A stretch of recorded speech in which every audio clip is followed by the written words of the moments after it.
हाज़रीन सलामुन अलैकुम।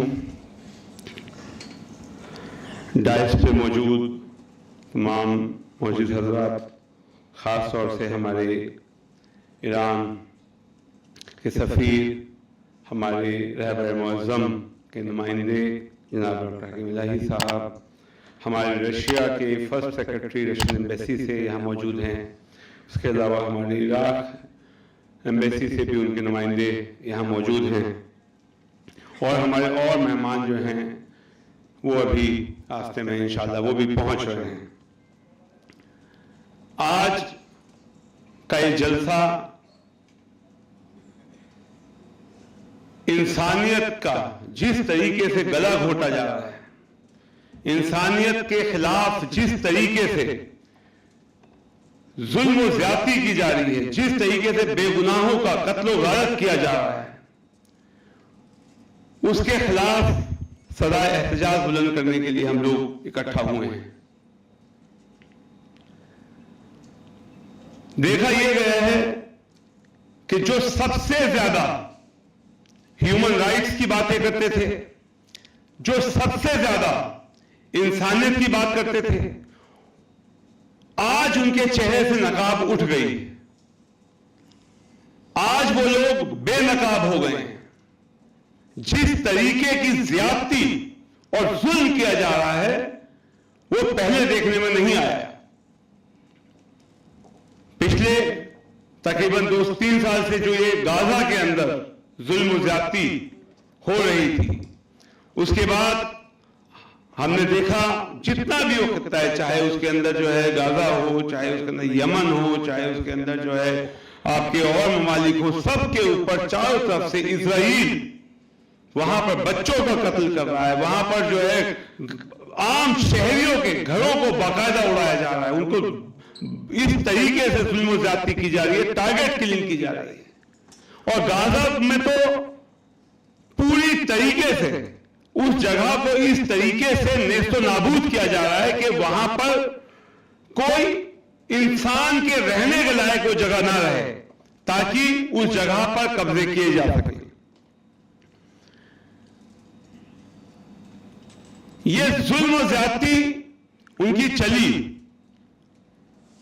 मगर हर चीज की एक इंतहा होती है और हर वक्त में जालिम को बेनकाब करने के लिए हुसैनी पैदा होते रहे हैं और होते रहेंगे। जिस तरीके से आयतुल्लाह खामेनी साहब को शहीद किया गया, जिस तरीके से उनका कत्ल किया गया, यह पूरी तरीके से एक टेररिस्ट एक्टिविटी की कैटेगरी में आता है।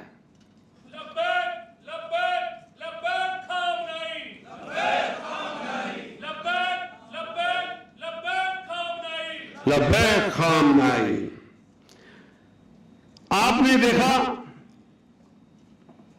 कि जिस दिन ये हमला किया गया, इवन यूएन के अंदर बड़ा शोर मचाया कि साहब उसकी इंक्वायरी की जाए कि वो स्कूल के ऊपर जहां पर वो बच्चियां थी, जिसमें तकरीबन 165 की जो फिगर है वो सभी न्यूज़पेपर्स में और सब मीडिया में आ रही है, जहां पर इतनी बड़ी तादाद में बच्चियों को कत्ल किया गया। जिस तरीके से वहां पर अमेरिका और इजराइल का यह दावा है कि हमारी एजेंसीज और हमारी इंफॉर्मेशन इतनी सटीक है कि हमको एक एक चीज का मालूम है कौन कहां है, उसके बाद में जिस तरीके से स्कूल के ऊपर हमला करके उन बच्चियों का कत्ल किया गया, ये इन लोगों को बेनकाब भी करता है और इनकी जहनियत को भी पूरी दुनिया के सामने क्लियर कर दिया कि ये कोई जंग जो है एक आम जंग नहीं है। ये तमाम जालिम इकट्ठा होकर जबरदस्ती दबाव बनाकर मजबूर करना चाहते हैं एक के बाद एक कंट्री को, एक के बाद एक हर कमजोर आदमी के ऊपर इन लोगों का ये कोशिश है लगातार कि हम लोग कब्जा करें।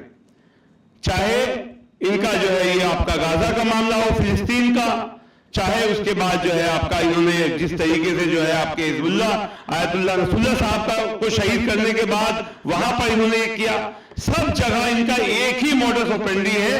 और वो मॉडस ऑपरेंडी ये है कि पहले उनके ऊपर पाबंदियां लगाई जाएं, फिर वहां की आवाम को बरगलाया जाए और उनको बरगलाने के बाद फिर वहां पर रिजीम चेंज के नाम पर उस एक ड्रामे को, सेम ड्रामा जो हर जगह इन्होंने रिपीट किया, वही सेम ड्रामा इन्होंने ईरान में भी करने की कोशिश की।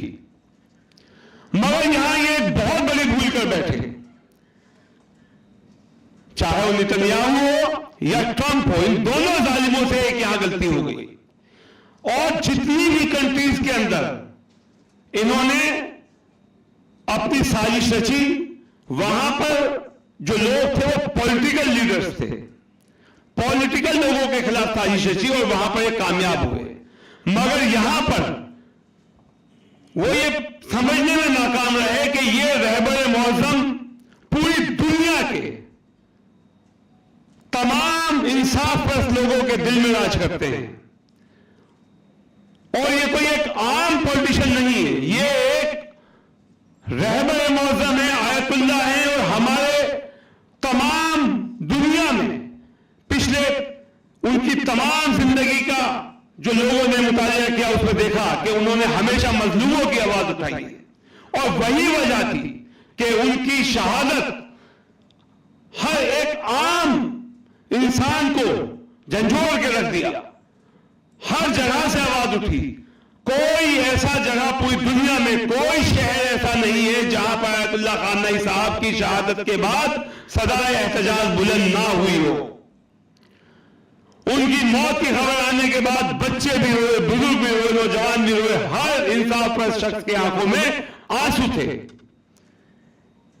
इन तमाम चीजों के बाद आज जो अमेरिका सबसे ज्यादा इंसान की ह्यूमन राइट्स की बात करते हैं, आज वो क्या कर रहे हैं?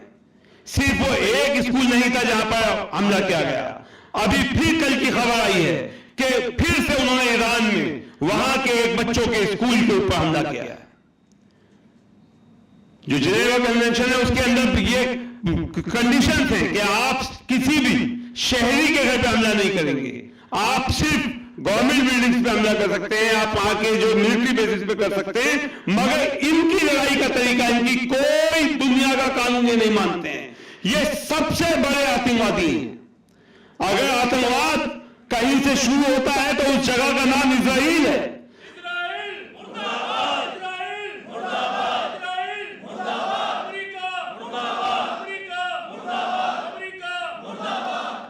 तमाम दुनिया के टेररिस्ट की पनाहगाह जो है, जिनको पनाह देने वाला है, जिनको सपोर्ट करने वाला है, वो इजराइल और अमेरिका है।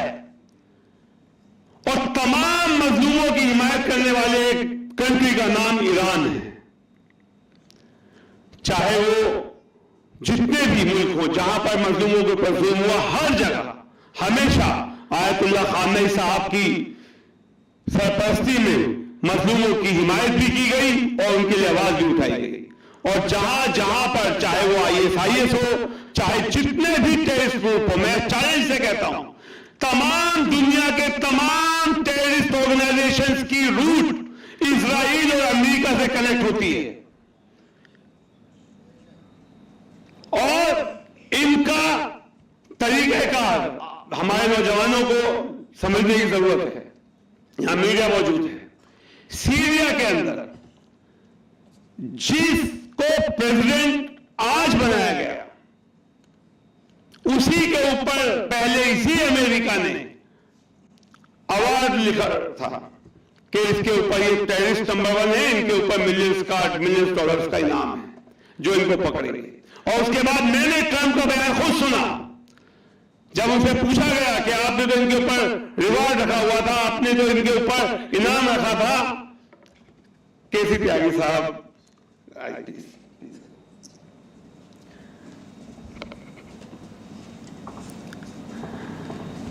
क्या आपने इनके ऊपर इनाम रखा था और आज आप इनको जो है प्रेसिडेंट बना रहे हैं, आप इनको उनको जो है बागडोर दे रहे हैं, ये क्या है? तो मैं कहा कि ना, he is really tough guy. मतलब कल तक वो आतंकवादी था और आज इसे टफ गाय के प्रेसिडेंट की पोस्ट है। तो इसका मतलब ये हुआ कि तमाम आतंकवादियों के सरबराह जो है ये अमेरिका और इजराइल यही पालते हैं, चाहे आईएसआईएस को पालना हो या दूसरी टेररिस्ट ऑर्गेनाइजेशन को। पूरी दुनिया में तमाम टेररिस्ट ऑर्गेनाइजेशन की जो सरपरस्ती है वो इजराइल और अमेरिका कर रहे हैं। इसी के साथ हम नारा लगाएंगे, एक से बढ़कर